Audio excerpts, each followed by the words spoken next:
She Smokes Too. We are here with Jennifer Groh. She is the owner of Metro Cigars in Milwaukee, Wisconsin.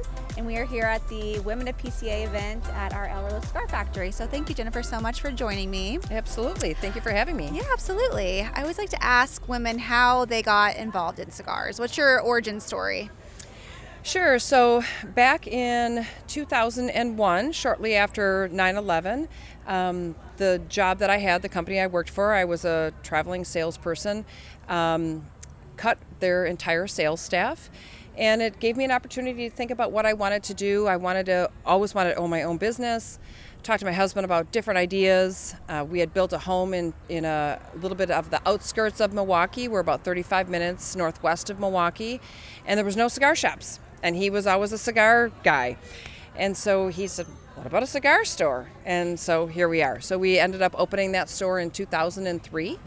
We have two locations, one in Germantown and one in Brookfield. That's awesome. And were you a cigar person before you opened your cigar lounge? No, I wasn't. Paul was. I never had a problem with him. I would always take a puff or two off of his, but it wasn't a go-to necessarily for me. You're kind of neutral on cigars. You didn't mind being around them, but it wasn't like your thing. Right. Okay. Yep.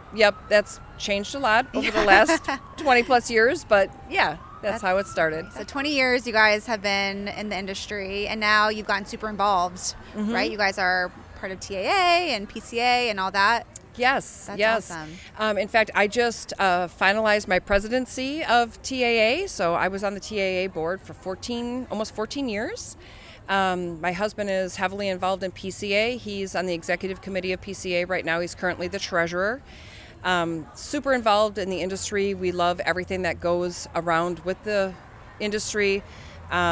We believe in all aspects of it. We love the family-oriented, how all the businesses are, whether it's manufacturers or retailers. Everybody is so family-oriented, willing to share ideas and thoughts, and it's fantastic. It's a great industry. I know. That's one of my favorite parts about the cigar industry is the family feel of it. When you go to events like PCA and TA, you do get that family feel. It doesn't feel like a bunch of different, companies and corporations. It has that very family feel, and I love that a lot of cigar manufacturers and retailers too have so many generations of family. Yes. Like the Newmans, we're on our 4th generation now, and I know a lot of retailers are on their 2nd and 3rd generation, and that just feels like it's getting more rare, and it's so special that we're able to keep that in the cigar industry. Absolutely. So that's really cool. Yep, absolutely. I always like to ask people if they remember their first cigar and their first cigar story. Do you remember your my first cigar? goodness. So somebody else just asked me this earlier. So the very first cigar I ever tried,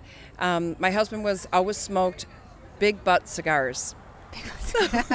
When I first met him almost 30 years ago, that's what he smoked, was a big butt cigar. So that was the first cigar that I smoked. Was it like a 6x60 or something no, big? No heavens. Back then, 6x60 was an anomaly. Like nobody would ever even think to do that.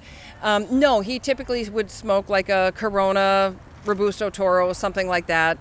But yeah, so that was the first cigar that I ever tried. Yes. Do you remember the first cigar that you really liked? Yes, my very, very first cigar that I just fell in love with was the Fuente Don Carlos No. 3. Okay. Yep. It's a great cigar. My very first cigar was a Between the Lines. So, okay. Yeah. Yep. You can't go wrong with Fuente tobacco. That's your first right. cigar. That's great.